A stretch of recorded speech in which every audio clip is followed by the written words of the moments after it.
మిరియాల శిరీషదేవి గారు. ముందుగా సభాధ్యక్షుల వారికి నమస్కారాలు తెలియజేస్తా ఉన్నానండి. అదేవిధంగా సీఎం చంద్రబాబు నాయుడు గారికి నా యొక్క ప్రత్యేకమైన నమస్కారాలు తెలియజేస్తా ఉన్నానండి. ఒక సామాన్య అంగన్వాడీ కార్యకర్తకు ఈరోజు చట్టసభలో అవకాశం ఇచ్చి ఇక్కడ వరకు తీసుకొచ్చినటువంటి చంద్రబాబు నాయుడు గారికి నిజంగా పాదవందనాలు తెలియజేసుకుంటున్నా ఉన్నానండి. అదేవిధంగా నా నియోజకవర్గ ప్రజలకు కూడా ప్రత్యేకమైన కృతజ్ఞతలు తెలియజేస్తా ఉన్నానండి. ప్రధానంగా మొన్న కురిసినటువంటి వర్షాలకి ముందుగా రాష్ట్రంలోనే 11 మండలాలు కలిగినటువంటి అతిపెద్ద నియోజకవర్గం నా రంపచోడవరం నియోజకవర్గం అండి. ఇందులో ప్రధానంగా 4 మండలాలు ఈ ముంపుకి ఎఫెక్ట్ అవుతా ఉన్నాయి. అవి చింతూరు, కూనవరం, విఆర్పురం, మెట్టపాక మండలండి. దేవిపట్నం మండలంలో కొన్ని విలేజెస్ కూడా ఈ ముంపుకు గురవుతా ఉన్నాయండి. ప్రధానంగా మెయిన్ ఇష్యూ ఏంటంటే అక్కడ సబరి, గోదావరి సమన్వయం 2 కలవడం వల్ల ఈ మండలాలకు ఎక్కువ ఎఫెక్ట్ ఉందండి. దీని ద్వారా ఏమైందంటే 130 పైగా హ్యాబిటేషన్స్ ఎఫెక్ట్ అయినాయండి. 34,000 మంది ఫ్యామిలీస్ ప్రజెంట్ ఈ 4 మండలాల్లో ఎఫెక్ట్ అవ్వడం జరిగింది. తద్వారా వీళ్ళు ఏమవుతుందంటే పర్మనెంట్ రీహాబిటేషన్ సెంటర్స్ లేకపోవడం వల్ల ఈ 4 మండలాల ప్రజలు కూడా కొండల్లోనూ, గుట్టల్లోనూ, రోడ్ల పక్కన కూడా టెంట్లు వేసుకొని ఉన్నటువంటి పరిస్థితులండి.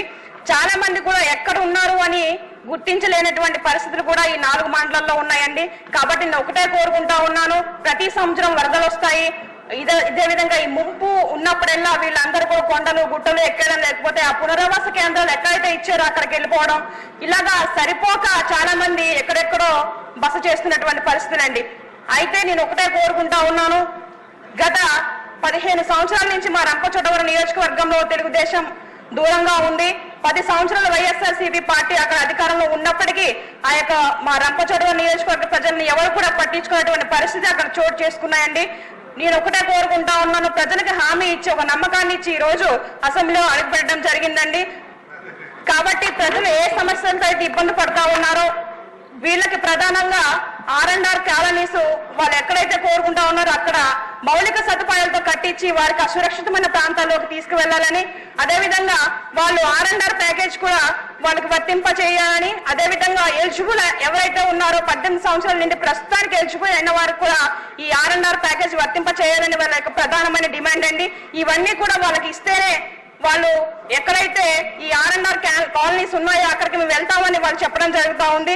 కాబట్టి నేను తమరి ద్వారా అధిష్టానానికి ఒకటే కోరుకుంటా ఉన్నాను, కేంద్రం ద్వారా మాట్లాడి ఎవరైతే అర్హులు ఉన్నారో వారందరికీ ఈ ప్యాకేజీలన్నీ ఇప్పించినట్లయితే వాళ్ళు సురక్షితమైన ప్రాంతానికి వాళ్ళు వెళ్ళి వాళ్ళు మంచిగా ఉండడానికి కూడా అవకాశం ఉంటుందండి. దయచేసి అధ్యక్షుల వారు, అదేవిధంగా అధిష్టానం వారు కూడా నా పోలవరం ప్రజలు ఎలా ఫీల్ అవుతా ఉన్నారంటే ఈ 4 మండల ప్రజలు ఈ పోలవరం మాకు వరమా శాపమా అనే విధంగా ఫీల్ అవుతా ఉన్నారు.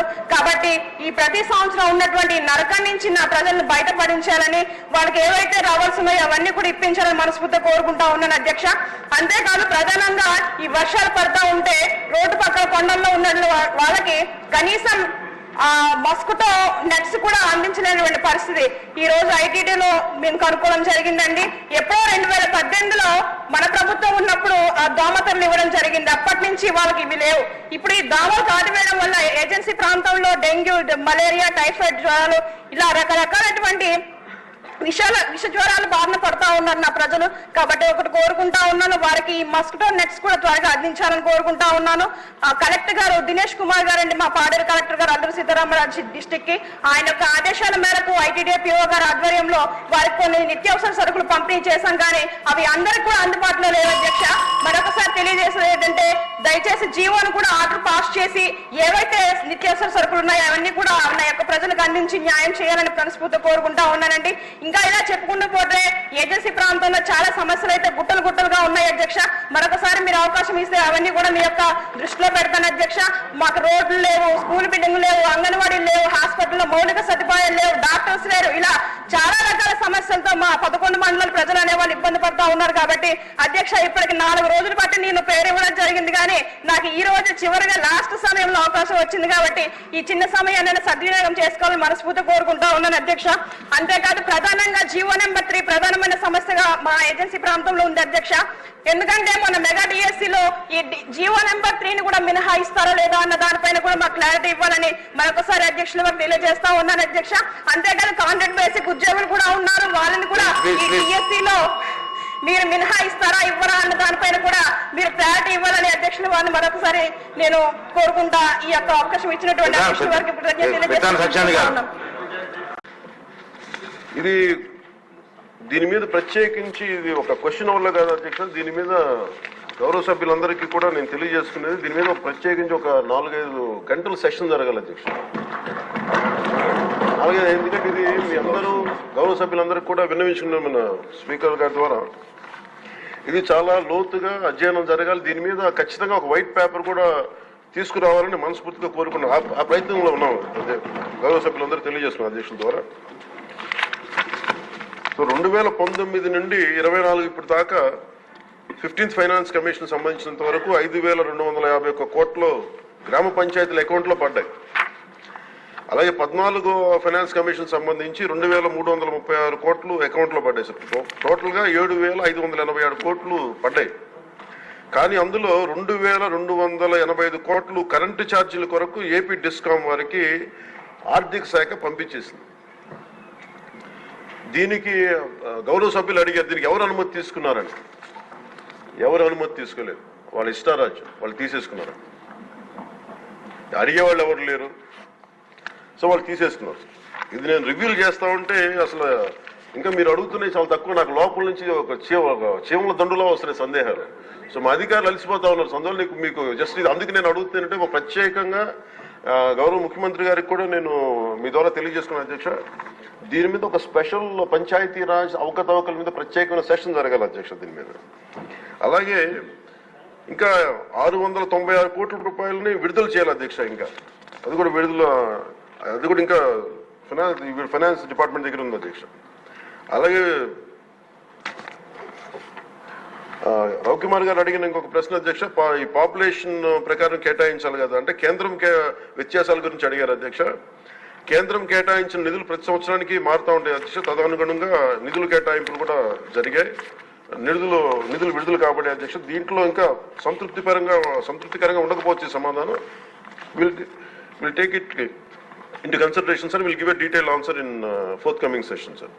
అలాగే మనకి పంచాయతీల నిధులు పర్ క్యాపిటా గ్రాంట్ కానీ, స్టాంప్ డ్యూటీ కానీ, సెనరై ఛార్జెస్ కానీ, వీటికి కూడా నిధులపై కూడా సమీక్షించి చాలా రావాల్సిన అధ్యక్ష పంచాయతీలకి దానికి ఎలా రావాలి, ఏం చేయాలి, విడుదల జరిగేటట్లు విల్ ఇనిషియేట్ ద యాక్షన్ అధ్యక్ష. అలాగే ముఖ్యంగా ఈ వాటర్ బాండ్ ఈ వ్యాధులన్నీ వస్తున్నాయి నీటి ద్వారా, దీనికి స్పెషల్ డ్రైవ్ కండక్ట్ చేస్తాం అధ్యక్ష. విల్ టేక్ ఇట్ ఫార్వర్డ్ అధ్యక్ష. సో ముఖ్యంగా నిన్న గౌరవ సభ్యుల దృష్టికి తీసుకొస్తున్నాను అధ్యక్ష. ఈ డిలే అంటే ఈ ఆలస్యం ఎందుకు జరిగింది అసలు మీరు కొంచెం ఈ అంటే నిన్న రివ్యూ చేస్తున్నప్పుడు అధ్యక్ష టోటల్గా లోకల్ బాడీస్ సంబంధించి రివ్యూ చేసాం అధ్యక్ష. ఈ పంచాయతీలది దాంట్లో ఉండిపోయింది. ఇట్స్ 3 టైర్ లోకల్ బాడీ ఇది కాబట్టి సెంట్రల్ గవర్నమెంట్కి ఎలాంటి కాన్స్టిట్యూషనల్ గ్యారంటీ ఉందో, స్టేట్ గవర్నమెంట్కి ఎలాంటి కాన్స్టిట్యూషన్ గ్యారంటీ ఉందో, ప్రొటెక్షన్ ఉందో, పంచాయతీలకు కూడా అదే ప్రొటెక్షన్ ఉంది అధ్యక్ష. అక్కడ జాతిపిత మహాత్మా గాంధీ గారి ఫోటో పెట్టుకుని గ్రామ స్వరాజ్యం కోసం తపన పడే మనందరం కూడా ఈరోజు నలుగుతా ఉన్నాం. కాకపోతే గత ప్రభుత్వం చేసిన తప్పులు ఎలా ఉన్నాయంటే అధ్యక్ష మొత్తం వదిలేశారు అధ్యక్ష. గాంధీ గారి ఫోటో వరకు దాన్ని పెట్టారు కానీ, అలంకారప్రాయంగా పెట్టారు కానీ నిజంగా ఆయన స్ఫూర్తిని గత ప్రభుత్వం తీసుకెళ్లేదు, ఈ ప్రభుత్వం తీసుకెళ్తాం అధ్యక్ష. అలాగే ముఖ్యంగా జస్ట్ మనం మనం లోతుగా అధ్యయనం చేయబోయే బదులు చాలా సింపుల్గా అధ్యక్ష మీకు గౌరవ సభ్యులందరికీ చేస్తా ఉన్నాను. నిన్న మా అధికారులతో కూడా మాట్లాడుతూ ఉంటే ఈ కేంద్రం ప్రతి పంచాయతీకి బ్యాంక్ అకౌంట్ ఓపెన్ చేయమని అధ్యక్ష. అది చేయటం అంటే కీలకమైన కారణాలు ఏంటి, delay is not releasing due to releasing of అంటే భారతదేశ ప్రభుత్వం డిలే చేయలేదు అధ్యక్ష, సకాలానికి పంపించేస్తా ఉంది. కానీ కొంతకాలం ఏమో పంచాయతీ మన ఎన్నికలు జరగకపోవటం వల్ల ఇంకొకసారి వీళ్ళు అడిగింది non integration towards PFMS by the state government. అంటే కేంద్రానికి సంబంధించిన పబ్లిక్ ఫైనాన్స్ మేనేజ్మెంట్ సిస్టమ్కి అనుసంధానం చేయమని అడిగారు. మొదటి 2 సంవత్సరాలు వీళ్ళు సరిగ్గా చేయకపోవటం వల్ల మేము నమ్మలేం, మిమ్మల్ని డైరెక్ట్గా పంచాయతీ ఖాతాల్లోకి వెళ్ళాలి, అందుకని మీరు పిఎఫ్ఎంఎస్కి మీరు అనుసంధానం చేయండి. అది చేయకపోవటం వల్ల కూడా అదొక మేజర్ డిలేస్ అధ్యక్ష. అలాగే డ్యూ టు ఎలక్షన్స్ని నిర్వహించకపోవడం దానివల్ల కూడా ఆలస్యమైంది అధ్యక్ష. ఇవన్నీ చూస్తే నేను మీకు ప్రత్యేకించి సభకి నేను ఈ పంచాయతీరాజ్ శాఖ బాధ్యత తీసుకున్న నేను మీకు మాటిస్తున్నాను, మీకు దీంట్లో జరిగిన అవకతవకలు కానీ గత ప్రభుత్వం చేసిన తప్పులు కానీ అలాగే భవిష్యత్తులో మేము చేస్తున్న రోడ్ మ్యాప్ కానీ సవివరంగా మీకు తెలియజేసి ఈ కరెక్షన్స్ చేసుకొని గాంధీ గారి స్ఫూర్తిని గ్రామ స్వరాజ్యాన్ని ఈ ప్రభుత్వం సంపూర్ణంగా పాటించి గ్రామ స్వరాజ్యం తాలూకు నిధుల్ని తిరిగి పంచాయతీలకే చెందేలాగా తిరిగి పంచాయతీలకు వచ్చేలా మేము చర్యలు తీసుకుంటాం. మీ అందరికీ గౌరవ అధ్యక్షుడు గారు తెలియజేస్తున్నాం.